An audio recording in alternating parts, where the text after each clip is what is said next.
안녕하세요. 혹시 안면몰수라는 말을 아시나요? 아는 사이인데도 아예 모르는 척하거나 뻔뻔하게 굴 때 쓰는 말이라고 하더라고요. 이런 말이 어울리는 사람에 대한 기억이 최근 우연한 만남을 통해 떠올랐는데 여러분과 공유하고 싶어 이렇게 사연글을 보내게 됐어요. 그 사건의 주인공은 바로 전 시모와 그 가족들이에요. 그들에 대해 말하려면 남편과 제 사이에 대해 먼저 알려드려야 할 것 같네요. 남편은 같은 고향 출신으로 동갑내기 고교 동창이에요. 남편과 친해지게 된 계기는 친정어머니 덕분이었어요. 친정어머니는 제가 고등학생일 무렵 다니던 학원 근처에서 분식집을 하셨거든요. 그래서 근처 학원을 다니는 친구들이 어머니가 하는 분식집을 자주 찾았어요. 남편 역시 단골이었던 거죠. 남편이 조금 소심한데 어릴 때는 지금보다 더 주눅 들어 있었거든요. 남자아이 혼자 떡볶이 먹으러 온 걸 보고 어머니가 신경을 많이 써줬어요. 남편은 식탁 위를 항상 깔끔히 정리해서 어머니한테 칭찬도 많이 받았고요. 그리고 저는 남편과 같은 학원에 다녔었기 때문에 자주 만났죠. 그때 남편이 저한테 그랬거든요. 너희 집은 진짜 즐거워 보이네. 넌 좋겠다. 진짜 부러워. 갑자기 무슨 오글거리는 소리야? 다른 집도 다 비슷하지 않아? 꼭 그렇지만은 않지. 넌 진짜 복 받은 줄 알아야 해. 나중에 알게 됐죠. 남편이 집에서 차별을 많이 당했다는 걸요. 알고 보니 재혼 가정이었는데 계모가 남편을 어릴 때부터 많이 차별했대요. 드라마에나 나오는 이야기라고 생각했는데 직접 들으니 참 마음이 안 좋더라고요.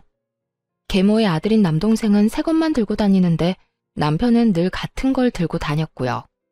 밥도 제대로 못 얻어먹는지 매번 우리 분식집에서 배를 채우더군요. 화목한 우리 집을 보며 부러움을 느끼는 남편이 측은해서인지 관심이 가기 시작하고 점점 마음을 키워갔던 것 같아요. 그렇게 대학 들어가서 연애를 시작하고 직장인이 된 후에 결혼을 하게 됐죠. 내가 이 사람을 행복하게 해주고 싶다고 생각했어요. 그런데 시댁이 참 정글 같은 곳이더군요. 일단 시부는 저를 엄청 좋아해 주셨거든요. 그래, 어릴 때부터 봐온 사인이 참 좋구나. 사부인께서는 잘 계시지? 네가 며느리가 돼서 얼마나 기쁜지 모른다. 게다가 대학병원 간호사가 내 며느리인 게 얼마나 자랑스러운지 친구들한테 자랑도 많이 하고 다녔지. 그런데 허허 웃는 시부의 말이 끝나자마자 시모가 날카롭게 받아치더군요. 의사도 아니고 꼴랑 간호사인데 뭐가 그렇게 자랑스러워요? 세상에 자랑할 게 그렇게 없어요. 당신 둘째 아들이 데려온 며느리가 얼굴이랑 행동이 이쁘지. 첫째는 영 뻣뻣하고 인물도 별로라 내 마음에 들지가 않는데. 당신 제발 마음 좀 곱겠어. 애들 앞에서 이게 무슨 추태야? 추태는 무슨 추태예요? 그리고 당신 진짜 이럴 수 있어요? 결혼을 같은 해에 하는데 왜 첫째한테 돈을 더 많이 줘요? 둘째는요? 둘째가 여태 사업한다고 가져간 돈은 생각 안 해. 첫째는 평생 돈 달라고 한 적이 한 번도 없잖아. 아무리 발이 안으로 굽어도 그건 아니지. 사업하는데 돈이 필요한 걸 그럼 어떡해요? 어쨌든 둘째도 첫째만큼 지원 안 해주면 가만히 안 있을 테니까 그렇게 알아요. 저 말이 나오면 그때부터 남편의 순환 시대였죠. 시모가 쓸데없는 일로 남편 불러내고 고생시키고 말도 아니었거든요. 그런데 결혼을 하고 나니 제가 타깃이 되더군요. 저야 대학병원 간호사라 3교대로 일해서 바빠 죽겠는데 그런 치사한 괴롭힘에 어울려줄 시간이 없었어요. 남편에게도 시모가 무슨 일 시키면 바쁘다고 하라고 말해뒀고요. 그저 시부가 시키는 일만 잘하라고 했어요. 그렇지만 항상 화를 피해갈 수 있는 건 아니었어요. 명절 때마다 음식을 모두 혼자서 해야 했거든요. 시모가 동서와 저한테 시키겠다고 했지만 사실상 저에게만 다 맡겼으니까요. 형님, 이것도 좀 치워주세요. 무슨 주방이 이렇게 더러운지. 좀 치워가면서 해요. 살림 안 해본 티가 나네. 그리고 간도 좀 더 하시고요. 이렇게 맛없으면 아무도 안 먹어요. 시모를 등에 업고 동서는 사람 좋은 얼굴로 온갖 일을 다 시켜댔어요. 그럼 집에서 쉬는 동서가 일 좀 해. 나한테 시키지 말고. 그리고 아버님 몸 안 좋으신 거 몰라? 간 세게 했다가 아버님 병원 가시면 동서가 수발 들 거야. 무슨 말을 그렇게 하세요? 전 그냥 맛없다고 한 것뿐이죠. 그리고 지금 저 일 안 한다고 무시하세요? 제가 남편한테 얼마나 신경을 많이 쓰는데요. 그럼 좀 가서 도련님한테 신경이나 쓰든가. 왜 입으로 혼수나 둬? 미리 말하지만 여기 아버님도 같이 계신 거 알지? 아버님 이야기를 꺼내면 동서의 기세는 물을 뒤집어 쓴 불꽃처럼 사그라들었어요. 아무리 시모의 위세가 대단해도 아직까지 이 집안의 보스는 시부니까요. 시부가 평소에는 유약했지만 첫째 며느리인 절 건드리는 걸 가장 싫어하셨거든요. 부모님이랑도 잘 아는 사이셔서 잘 지낼 수 있도록 최대한 배려해 주셨고요. 그럼에도 5년 동안이나 혼자서 조용히 명절 음식을 다 한 건 저 나름대로 다른 노림수가 있어서 그랬던 거예요. 이 정도면 됐다 싶은 기간이 딱 5년이었거든요. 모두가 나 혼자 일을 다 하고 있다는 걸 알만한 시간. 5년이 지나자 저도 슬슬 본색을 드러냈죠. 어머님, 아버님, 이번 추석에는 제가 전날에 음식하러 못 올 것 같아요. 여태까지는 사정해서 당직을 빠졌는데 다른 사람들 일정을 무시할 수가 없어서요. 로테이션으로 돌아가며 일정 잡는데 저만 매번 명절에 빠질 수는 없잖아요. 즉, 명절 전날에 일하러 가야 해서 시댁에 못 온다고 못 박아버린 거죠. 그런 게 어디 있니? 네가 없으면 어떡하라고? 어머님도 참. 며느리가 저 하나뿐인 것도 아닌데 무슨 걱정을 하세요. 동서 혼자서도 잘할 거예요. 전업주부라 살림도 남편 내조도 잘하는 동서가 설마 제사 음식 하나 못하려고요? 웃으며 그렇게 말하자 시모가 역정을 내더군요. 아니, 여태까지 잘 빼줬다가 왜 이번부터는 안 된대? 너 그냥 음식 안 하고 싶어서 일한다는 거 아니니? 어머님, 대학병원에 일하는 사람이 얼마나 많은데요. 저만 계속 그 날짜에 빠질 수가 없어요. 다른 사람들도 생각해야죠. 그래, 그건 새아기 말이 맞다. 며느리가 둘이나 있으니 이번에는 둘째에게 시켜보자. 첫째 혼자서도 그만큼 했는데 둘째라고 못하겠어? 그렇지? 시부가 그렇게 얘기하자 동서는 말도 없이 우물쭈물하기만 하더군요. 우더르니 시키니 안 된다 말은 못하겠고 중간에서 곤란하겠더라고요. 그래서 손윗사람으로서 등 떠밀어줬죠. 동서가 못하는 게 아니에요. 어머님이 워낙 동서를 아끼시니 그간 실력을 볼 기회가 없었던 것뿐이죠. 전업주부로 5년을 지냈는데 설마 음식 하나 못하겠어요? 이번에 그 솜씨 한번 발휘해줘요. 알았죠? 결국 동서 혼자 명절 준비를 하게 됐어요. 동서가 미친 듯이 째려봤지만 뭐 어쩌겠어요? 그날 일이 있어서 전 못 나오는 걸요. 그렇게 명절이 되어 일을 끝내고 시댁으로 갔더니 세상에 동서 혼자 정말로 준비를 다 했더군요. 시모가 어깨를 으쓱 하더니 보란 듯이 말했어요. 봤니? 맛도 그렇고 모양도 그렇고 금 잡을 데가 한 군데도 없어. 거기다가 나 고생할까봐 전날 집에서 다 해오는 정성까지. 예, 그런 건 좀 보고 배워라. 정말 잘했네요. 동서, 수고했어. 그런데 형님, 오늘 일한다고 하시지 않았어요? 그런데 제가 받은 이 문자는 뭐죠? 동서가 뜬금없이 보여준 문자에는 사진 한 장이 첨부되어 있었어요. 저와 웬 남자가 커피를 마시는 사진이요. 다름이 아니라 점심때 보험회사 직원이 상품 하나가 너무 잘 나왔다고 저한테 상담 한번 받아보라고 연락을 했거든요. 마침 남편 보험이 너무 부실했던 터라 한번 상담을 받아볼까 해서 만났죠. 그런데 그때의 모습이 떡하니 찍혀 있더라고요.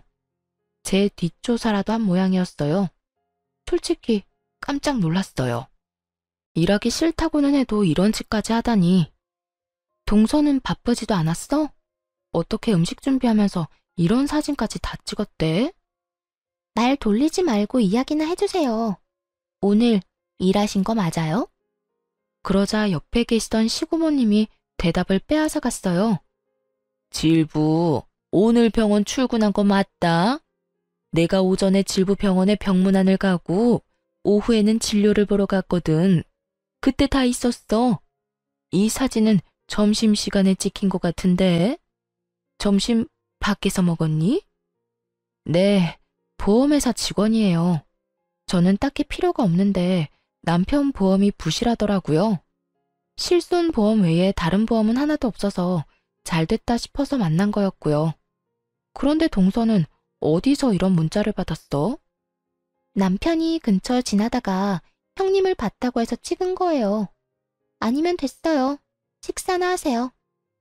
트집을 잡으려다가 시고모님이 편들어주자 아무 말 못하고 식사나 하라더군요. 그렇게 식사를 하다가 중간에 나서서 말했어요. 그런데 동서, 솜씨가 정말 좋다. 너무 맛있는데? 그렇지 않아요, 아버님? 그래, 둘째 며느리가 생각보다 요리 솜씨가 굉장히 좋구나. 고모님도 맛있으시죠? 그래, 첫째 질부한테는 좀 미안한 말이긴 한데 둘째 솜씨가 굉장히 좋아. 간도 딱 좋고. 저한테 미안하실 게 뭐가 있어요. 사람들한테 맛있다는 말을 들으니 동서도 기분이 좋은 모양이더군요. 덩달아 옆에 있던 시모도 자신만만한 표정으로 저를 쳐다봤고요. 그 모습이 너무 웃겨서 그저 웃었어요. 그리고 이렇게 말해줬죠. 그럼 앞으로는 동서가 음식 준비하면 되겠네. 사실 내가 요리를 너무 못해서 항상 죄송하고 민망했거든. 동서 요리 솜씨가 이렇게 좋은데 그걸 뭐하러 썩혀? 그냥 명절마다 이렇게 다른 사람들도 즐길 수 있도록 하면 될 것 같아. 제가 왜요? 이때까지 형님이 다 하셨잖아요. 어른들께서도 동서 솜씨가 참 좋다고 하시잖아. 좋은 솜씨 그렇게 썩히는 거 아니야. 그리고 아버님, 어머님, 다음부터는 명절 전후로 빠지기가 조금 힘들 것 같아요. 제가 진급을 해서 쉬는 날 빠지기가 곤란해졌어요. 동서가 음식도 잘하고 이렇게 다들 좋아하시니 양해를 좀 구해볼게요. 괜찮죠? 뭐 그렇게 바쁘다고 집안일에 도움 안 되는 너보다 둘째가 훨씬 낫구나. 그럼 그렇게 해라. 너희 시아버지도 둘째 솜씨를 더 좋아하시니.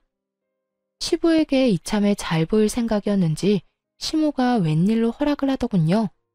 저야 그저 웃음이 날 뿐이었죠. 뒤에 있는 동서 표정이 썩는 것도 모르고 자기 마음대로 결정해버렸으니 그때 동서가 급하게 대화에 끼어들더군요. 왜 그래? 동서, 할 말 있어? 네. 그게 사실 이번에 준비해온 음식들 반찬 가게에서 다 산 거예요. 눈을 찔끔 감고 말하는 동서를 보니 진짜로 웃음이 터질 것 같았어요. 참으려면 허벅지를 꽉 꼬집어야 할 정도였죠. 뭐라고? 너? 그게 너무 힘들었단 말이에요. 혼자서 제사 음식을 어떻게 다 해요? 저도 어쩔 수 없이 그랬던 거라고요. 사실 동서가 음식을 샀든 진짜 했든 저는 상관없었어요. 어차피 다음 명절부터는 음식 준비를 안 할 테니까요. 그런데 시모에게는 청천벽력 같은 말이었나 봐요. 믿었던 도끼에 발등 찍힌 기분이지 않았을까요? 역시나 시모 표정이 완전 귀신처럼 흉악해지더군요. 정신 나갔어? 어떻게 제사 음식을 사놓고 직접 했다고 속일 수가 있어? 아무리 아끼는 며느리라도 이런 상황에서는 미운 모양이었어요. 어머님, 잘 드셔놓고 왜 이제 와서 화를 내세요? 화를 안 내게 생겼어? 못할 것 같으면 못하겠다고 말을 했었어야지. 어디서 사서 가져와 놓고 네가 했다고 거짓말을 해? 가족들 앞에서 날 거짓말쟁이로 만드니 기분 좋니? 도대체 애가 생각이 없어 넌? 동서가 시모에게 먼지 한 톨 남기지 않고 털리고 있는데 시고모님이 말하더군요. 옳게, 애 그만 잡아요. 힘든 것도 사실이지. 그간 첫째 질부 혼자서 얼마나 힘들었는지 잘 알게 됐으니 좀 바꾸는 게 어때요? 이렇게 반찬 가게에서 사 먹는 거 난 나쁘지 않은데? 넌 어떻게 생각하니? 저도 뭐 괜찮네요, 누님. 안 그래도 매번 첫째 아가 혼자 고생하는 거 보고 마음이 쓰였는데 다음부터는 그냥 음식 사서 제사 지내도록 하자. 다들 그러시다면 어쩔 수 없죠. 결국 시모는 어쩔 수 없이 모두의 의견에 동의할 수밖에 없었어요. 동서를 밀어주려 했는데 그간에 제 노고만 빛났으니 얼마나 속이 쓰렸겠어요. 마지막에는 저만 그동안 고생 많았다는 말을 들으며 그날 하루가 끝났죠. 동서는 그 뒤로도 시모에게 그 일로 계속 욕을 먹더군요. 그냥 넘어갈 수도 있지만 시모의 마음이 워낙 좁아 용서를 못하는 듯 했어요. 하지만 동서가 시모에게 시달리는 것도 한두 달 뿐이었어요. 그 뒤에는 가족들 모두 정신이 없어졌거든요. 시부가 연세치고는 정정하게 지내셨는데 갑자기 몸이 계속 안 좋아지셨거든요. 건강검진을 해보니 문제가 있어 제가 다니는 병원에 입원하시게 됐어요. 변명은 폐암. 게다가 속도가 빨라서 발견했을 때는 손 쓸 수 없을 정도였어요. 시부가 입원해 있는 동안 시모랑 동서 둘이 딱 붙어 옆에 있더라고요. 하지만 간병을 하는 게 아니라 사람을 못 살게 굴고 있었죠. 대화하는 걸 대충 들었는데 유산과 관련된 이야기를 하더라고요. 참 바뀌는 거 없는 인간들이다 싶었어요. 시부 재산이라고는 시댁 집뿐이고 돈도 어차피 치료비에 거의 다 쓰일 텐데 뭐가 그리 급한지 누워있는 사람을 괴롭히더군요. 몇 번은 제가 절대 안정을 해야 한다는 말로 내쫓아주기도 했지만 아주 끝장을 보려는 건지 끈질기게 시부에게 확답을 듣고자 하더라고요. 결국 시부가 가족들 모아놓고 이야기를 꺼냈어요. 당신도 알다시피 내가 가진 건 별로 없어. 이 집이랑 예금만 얼마 정도 있지. 당신이랑 둘째한테 유산을 주는 조건은 내 누나를 돌봐주는 것뿐이야. 내가 누나보다 먼저 가게 될 줄은 몰랐으니 나 대신 우리 누나를 잘 보살펴주면 유산 돌려줄게. 그렇게 하겠소? 시고모님이 시부를 업어 키웠다고 할 정도로 남매가 각별한 사이였거든요. 시부를 고등학교까지는 보내려고 결혼도 하지 않고 돈만 벌다가 결국 시고모님은 혼자서 늙어가셨죠. 게다가 지금은 일도 없이 연금 받아서 지내고 계신 것 같았거든요. 각종 질병도 있어서 병원에 자주 가시기도 했고요. 그런 고모님이 안쓰러워 저도 신경을 참 많이 썼는데 시모에게 맡긴다니 걱정이 많이 되더군요. 시모는 자신 있다는 듯이 고개를 끄덕였어요. 내가 형님 모실 테니 당신은 우리 아들이랑 나한테 유산 넘겨주고 가. 그렇게 대화가 마무리됐어요. 그래도 유산을 걸고 약속한 만큼 시고모님을 잘 돌봐드릴 줄 알았는데 아니더군요. 그 말을 듣고 난 바로 다음 날 저한테 시고모님이 전화를 하신 거예요. 첫째 질부, 내가 오늘 병원에 가야 하는데 같이 가줄 수 있을까? 검진 때 수면 내시경도 해야 하는데 보호자가 없으면 안 된다네. 올케랑 둘째 질부는 사업 때문에 바쁜지 연락도 제대로 안 받고. 아예 시고모님을 방치해두려고 작정을 했더군요. 아무리 그래도 그렇지 하루 만에 이러는 건 좀 아니잖아요. 그래도 시고모님에게는 내색하지 않고 말했죠. 네, 제가 같이 가드릴게요. 앞으로 보호자 필요한 일 있으면 저나 남편한테 연락하세요. 시간 날 때만이라도 꼭 해드릴게요. 아유, 정말 고마워. 내가 믿을 구석이라고는 첫째 질부뿐이네. 시부가 아직 돌아가시지도 않았는데 이러니 가슴 한구석이 답답해지더군요. 이 인간들이 거짓말하고 시부 유산을 받아갈 걸 생각하니 기분이 엄청 나빴어요. 이대로라면 시고모님이 마음고생을 많이 하실 것 같다고도 생각했죠. 그리고 그로부터 몇 달 뒤에 시부가 돌아가시면서 제 걱정은 현실이 됐고요. 장례도 치르기 전 모두를 불러 시모가 이야기하더군요. 네 아버지 돌아가셨으니 우리는 이제 남인 거 알지? 피 한 방울 안 섞인 남인데 언제까지고 네 고모를 우리가 모실 수는 없지 않니? 그러니 앞으로 너희가 모셔.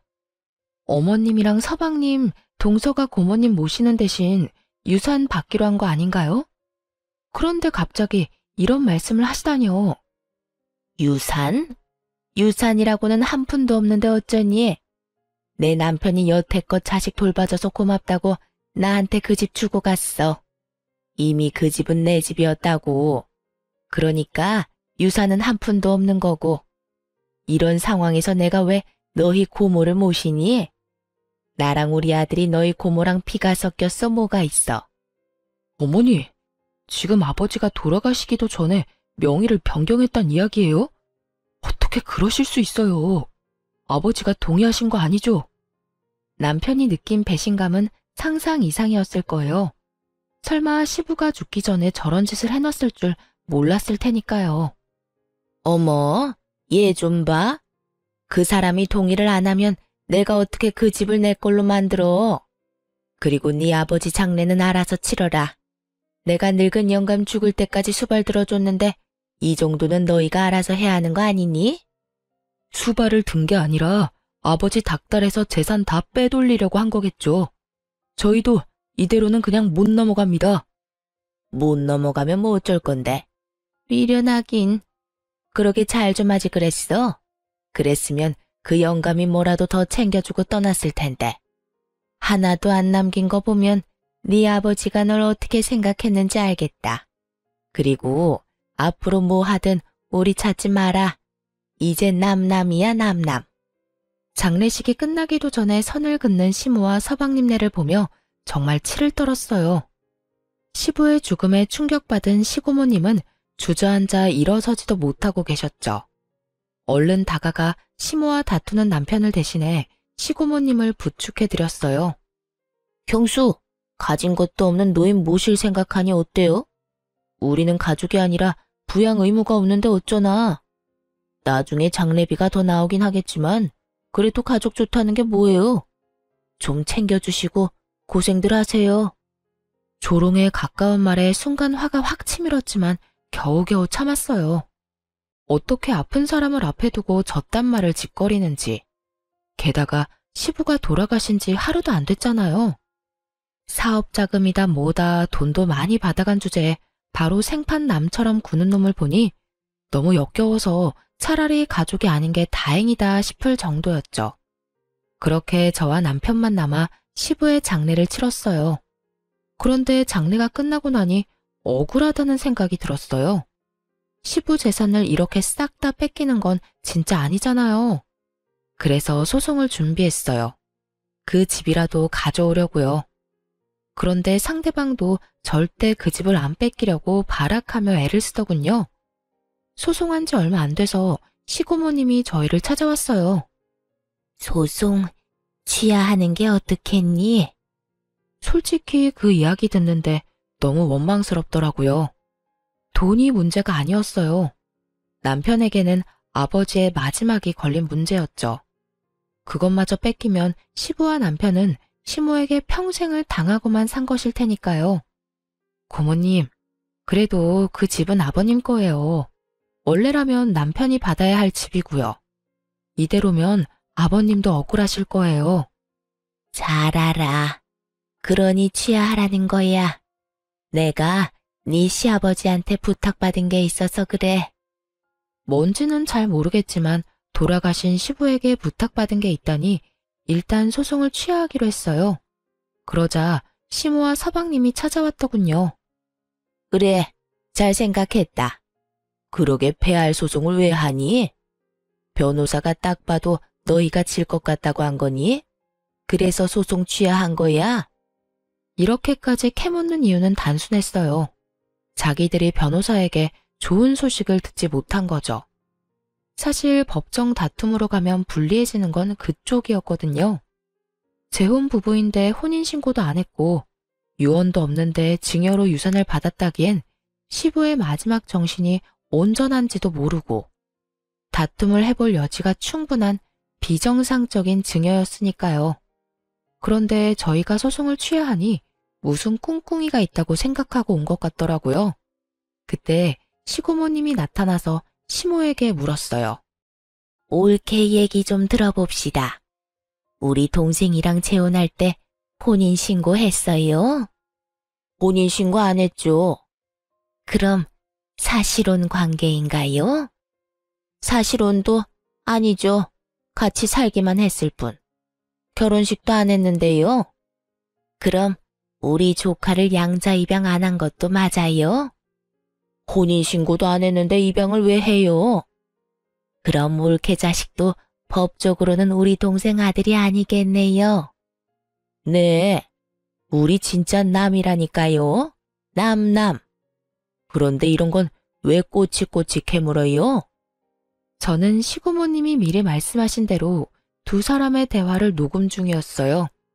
이야기를 들을수록 시모가 시부의 재산을 빼돌렸다는 의심을 지울 수가 없었어요. 그런데 시고모님이 갑자기 웃으며 종이를 하나 꺼내시더라고요. 그럼 계산이 간단해서 좋네요. 지금 그 집 소유주가 올케 맞죠? 그 사람이 진짜 명의를 나한테 넘겨주고 죽었다니까요. 그런데 이게 뭐야?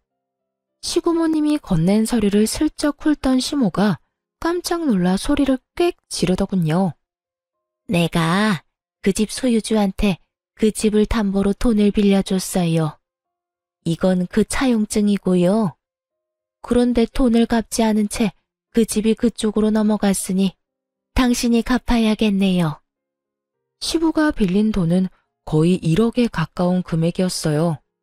게다가 돈을 못 갚으면 집을 주겠다는 조항이 떡하니 적혀 있었죠. 거짓말이지? 가족끼리 돈 빌린 일에 이런 건 소용없다고. 가족끼리라도 차용증 쓰면 당연히 법적 효력 있는 건 몰랐어요. 근데 동생도 참 너무하네. 그 집 받을 때 아무 설명도 못 들었어요?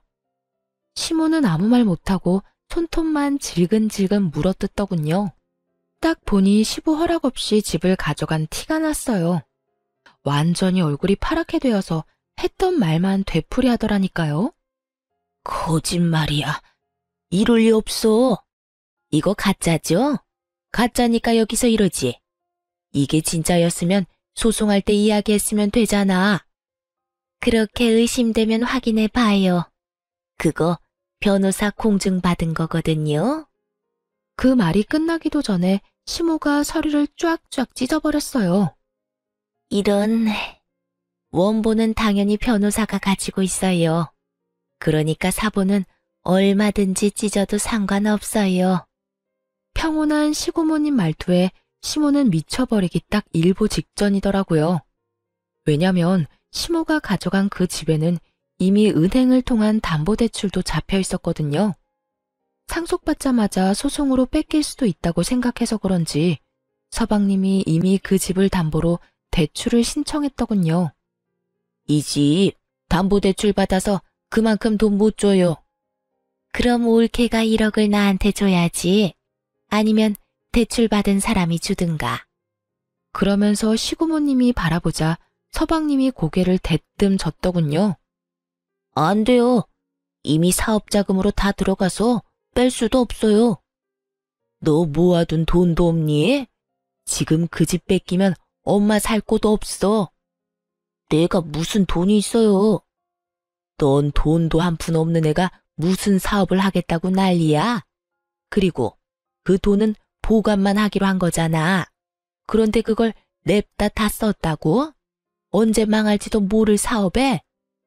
이제 시모와 서방님이 아주 박 터지게 말다툼을 하더군요.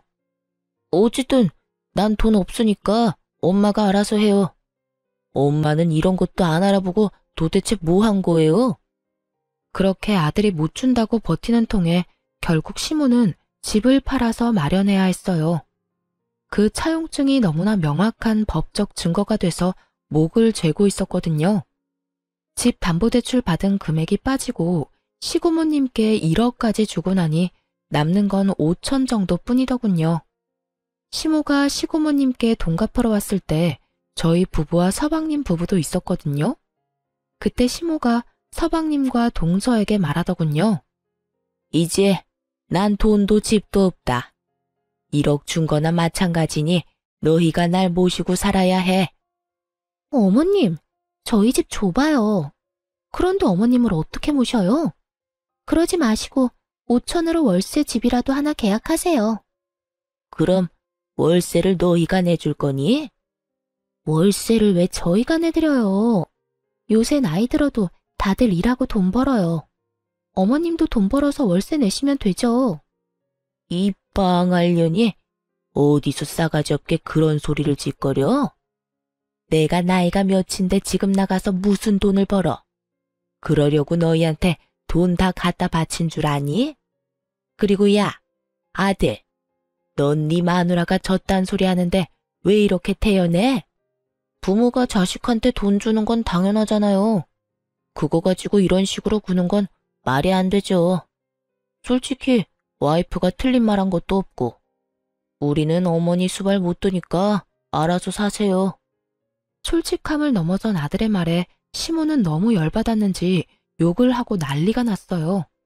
저희가 느꼈던 배신감을 고스란히 느끼는 듯 했죠. 이 미친놈이 내가 너한테 어떻게 했는데 감히 이딴 식으로 내 뒤통수를 쳐? 이 버러지 같은 놈. 그러는 엄마야말로 알아보지도 않고 일 저질렀잖아요. 그 바람에 애꿎은 우리가 이 고생을 하고 있고 그게 내 탓은 아니지. 서로 물고 뜯고 하는 장면을 보니 어찌나 유쾌하던지 끝까지 남 탓만 하는 걸 보니 둘이 역시 모자구나 싶었어요. 그런데 그때 시고모께서 그러시더군요. 너희 아버지도 참 짓궂어. 이렇게 될 줄 알고 그 집을 넘겼겠지. 나한테도 그랬거든.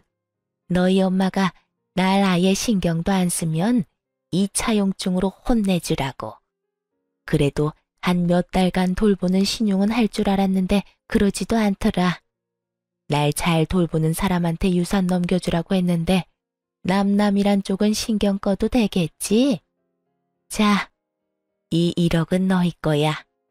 소송 취하하기 잘했지? 뭐하러 귀찮게 소송을 해? 이렇게 쉬운 방법이 있는데. 시고모님은 1억을 시모가 보는 앞에서 바로 남편에게 넘겼어요. 그걸 보고 있던 시모와 서방님 얼굴이 진짜 볼만하게 일그러지더군요. 우와, 아버지 진짜 사람 뒤통수를 이렇게 친다고? 뒤통수는 서방님, 아니, 그쪽이랑 그쪽 어머니가 쳤겠죠. 아버님은 그거 미리 예상하고 막아두신 거고. 아버지라는 말 입에 담지도 마세요. 남이라면서. 남의 아버지를 왜 자기 아버지래? 정신 나갔어요? 매섭게 쏘아붙이자 서방님은 말도 못하고 빤히 쳐다만 보더군요. 왜요?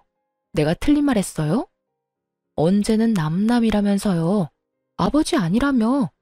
피 한 방울 안 섞였다며. 형수, 진짜? 누가 당신 형수야? 한 번만 더 형수라고 불러봐요. 가만 안 둘 테니까. 확실하게 선을 긋자 서방님이 어이없다는 표정으로 보더군요. 제가 이렇게까지 맞설 줄은 몰랐나 봐요. 옆에 있던 시모는 시모대로 억울한지 시부 욕을 마구 해대더군요. 이 썩을 놈의 양반이 나한테 썩은 고기를 줬다 이거지? 내가 이대로 넘어갈 줄 알아? 절대로 못 참아. 너희들이 왜 그 돈을 가져가는 거야? 돈 다시 돌려내. 그 사람 배우자인 내가 돈을 받아야지. 본인 입으로 사실혼도 아니라고 했으면서 내가 괜히 다 녹음해둔 줄 알아? 이렇게 한 입으로 두 말 할까봐 그런 거야. 몰래 동생 재산 빼돌려 놓고는 뭐? 가족이 아니야? 그래 놓고 이제 와서 가족이라고? 에라이 천벌받을 인간 같으니. 계속 이런 식으로 나오면 나도 가만히는 안 있어. 경찰에 신고해서 콩밥 먹도록 만들어줄까? 정신없는 사람 이용해서 재산 빼돌렸다고? 시고모님이 벼락같이 소리치자 시모는 구시렁거리며 자리를 떠날 수밖에 없었어요. 그 인간들 떠나는 모습을 보면서 시고모님이 그러시더군요. 그리고 여기 내가 가지고 있는 다가구 건물 너희들이 가져가. 너희 아버지랑 공동으로 산 건데 내 명의로 하라고 했었지. 너희도 알다시피 내가 자식도 없고 남편도 없잖니. 시고모님이 말씀하시는 거 들으니 제 속이 다 시원하더군요. 사실 시고모님은 시모의 말처럼 집만 되는 노인은 아니었어요. 결혼도 하지 않고 어린 나이부터 악착같이 일해서 모은 돈을 활용해 50대의 아파트 하나와 건물을 2개나 가지고 계셨거든요. 저희에게 주신 다가구 건물 제외하고서도 말이죠. 그렇게 마련한 건물 월세만으로도 한평생 일을 안 해도 될 정도였으니 뭘 모르는 남의 눈에는 일도 안 하고 연금으로나 먹고 사는 노인처럼 보였겠죠. 게다가 워낙 검소하셔서 더욱 그렇게 보였을 테고요. 시모는 그 허름해 보이던 시고모가 사실은 복권이라는 걸 전혀 몰랐던 거예요. 알았다면 저희한테 떠넘겼겠어요? 끝까지 물고 늘어지려고 했겠죠. 나도 이제 나이가 들어서 건물 관리를 너희한테 맡길까 싶어. 질부가 예전에 일하는 거 힘들다고 했지? 어때? 나 대신 건물 관리 해볼래? 나중에 물려받으면 관리하기 더 쉬울 거야. 쓸데없이 고민을 길게 하지 않았어요. 나중에 받아놓고 관리 못해서 날리는 짓은 안 하고 싶었거든요. 네, 제가 관리해 볼게요. 그럼 조카 명의로 할 다가구 주택이랑 내 상가 2채는 질부가 관리해줘. 내일부터 나랑 같이 다니면서 얼굴 도장 찍자. 그렇게 시고모님 따라 열심히 배웠어요. 1년 정도 열심히 하니 그제야 여유가 생기더군요. 그렇게 2년을 더 관리인이자 건물주로서 일하는데 어느 날 정말 깜짝 놀랄 만한 우연을 맞닥뜨렸어요. 남편 명의의 다가구 건물 중 원룸 계약을 원하는 사람을 만나러 부동산에 갔거든요. 그런데 거기서 전 시모와 마주친 거 있죠? 전 시모가 제 얼굴을 보더니 깜짝 놀라 소리를 치더군요. 네가 왜 여기 있어? 너 내 뒷조사하니? 제가 왜 아주머니 뒷조사를 해요? 안 그래도 얼마나 바쁜데. 원룸 계약하러 오신 거 아니에요? 1층? 그거 제 남편 건물이거든요. 저는 관리인이고요. 그 이야기 듣자 갑자기 눈이 확 돌더니 전 시모가 저한테 달려들었어요.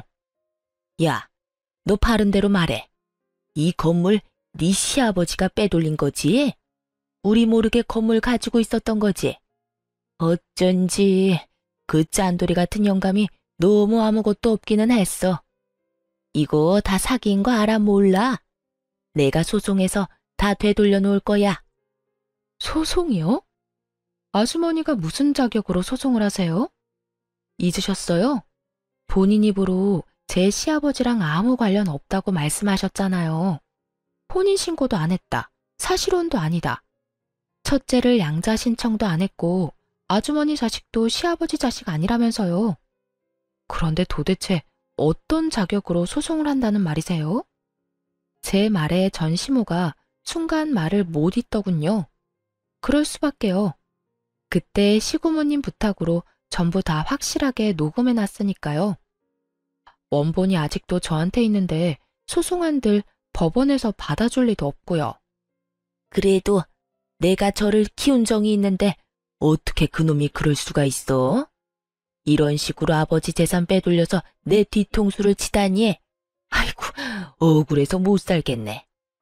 신세 한탄을 시작한 전 시모를 보며 피식 웃어주고는 말했죠. 그러게, 처음부터 고모님한테 잘 좀 하시지 그랬어요.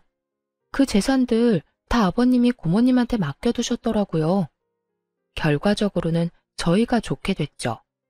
아주머니가 대박 복권이나 다름없는 고모님을 저희한테 맡겨주셔서요. 그렇다고 고맙다는 뜻은 아니에요. 아버님 부탁 다 무시하고 욕심내다가 이렇게 된 거면서 뭐가 그렇게 억울해요? 그럼 억울하지 안 억울해? 네 시아버지 그 인간이 내가 자기 누나 안 돌볼 거 알고 미리 손 쓴 거였어. 그걸 알았으면 이런 짓을 했겠어? 그러니까요. 자기가 잘못된 선택을 해놓고 왜 남 탓을 해요? 대신 사랑에 맞지 않는 아드님이랑 며느리 덕 좀 보세요. 그런데 그것도 쉽지 않나 봐요. 혼자서 월세방 계약하려는 거 보면. 그 놈은 인간이 아니야. 내가 그렇게 집 뺏기니까 본색 드러내고 나를 버려버리더라고. 게다가 사업하다 다 말아먹고는 나한테 와서 들러붙잖아. 아들놈이고 며느리고 일은 안 하고 밥만 축 내는데 그러지 않아도 늙어서 아들이랑 며느리 먹여 살리는 것도 힘든데 월세 보증금까지 뺏기면 못 버티겠다 싶어서 말도 안 하고 돈 빼서 나온 거야. 그놈들 지금쯤 나 찾으려고 눈에 불을 켜고 있을 거다. 그간 있던 일을 하소연하는 전 시모를 보며 너무 웃겨서 죽을 뻔했어요. 그러다가 꼭 한마디는 해주고 싶어서 말했죠. 아주머니는 자식 탓할 거 없어요. 본인이 스스로 뿌린 거 모두 거둔 것 뿐이잖아요? 자식은 거울이라고 하죠. 어때요? 본인이랑 똑같은 자식한테 당해보니. 그리고 그동안 남편이 당한 것도 떠올라 말해줘야겠다 싶었어요. 그러게 처음부터 마음을 곱게 썼으면 이런 꼴은 안 받겠죠. 제 남편은 참 착한 사람이라 은혜를 입으면 간도 쓸개도 다 빼줄 사람이거든요. 지금은 부모님이 안 계셔서 대신 처가에 얼마나 잘하려고 애쓰는지. 얼마 전에는 부모님 모시고 해외여행까지 다녀왔으니 말 다 했죠. 구구절절 다 맞는 말이라 전 시모는 아무 말 못하고 한숨만 푹푹 쉬더군요. 마음만 곱게 썼다면 자신이 누릴 수도 있었을 거라 생각하는지 더 후회스럽고 짜증이 난 것처럼 보였어요. 계약은 안 하는 걸로 할게요. 나중에 안 나가겠다고 할지도 모르고 보호자가 와서 난리칠지도 모르잖아요. 이 위험이 뻔히 보이는데 계약을 하는 건 좀 무리네요. 너 정말 이러기니? 그래도 우리가 한때는 가족이었는데. 야박하게 굴지 말고 좀 해주렴. 이 근방에서 여기가 제일 저렴하고 깨끗하던데. 가족? 우리가 언제 가족이긴 했나요? 대놓고 사람 차별하고 괴롭혀놓고 이제 와서 아쉬우니까 가족 운운하지 마세요. 본인 입으로 아무런 관련 없는 사람이라고 했으니 엮일 생각하지 마시고요. 그렇게 대놓고 핀잔을 주자 전 시모는 결국 계약도 못하고 떠났어요. 나중에 그 이야기를 전해드리자 시고모님이 엄청 웃으시더군요. 그 자리에 없었던 게 너무 아쉽다면서요. 하긴 동생을 배신한 그 사람이 패가망신하는 모습을 정말 보고 싶으셨을 거예요. 착한 사람들이라 자기 마음대로 주물럭거릴 수 있을 줄 알았는데 마음 곱게 안 쓰다가 결국엔 크게 당해서 아무것도 없이 버려진 전 시모. 그런데도 아무도 불쌍히 여기지 않는 걸 보면 자업자득이라는 말이 딱 어울리겠네요. 오랜만에 악연을 만나고 그때가 떠올라 사연 써봤는데 잘 들으셨나 모르겠네요. 모두들 행복하고 즐거운 하루 되세요.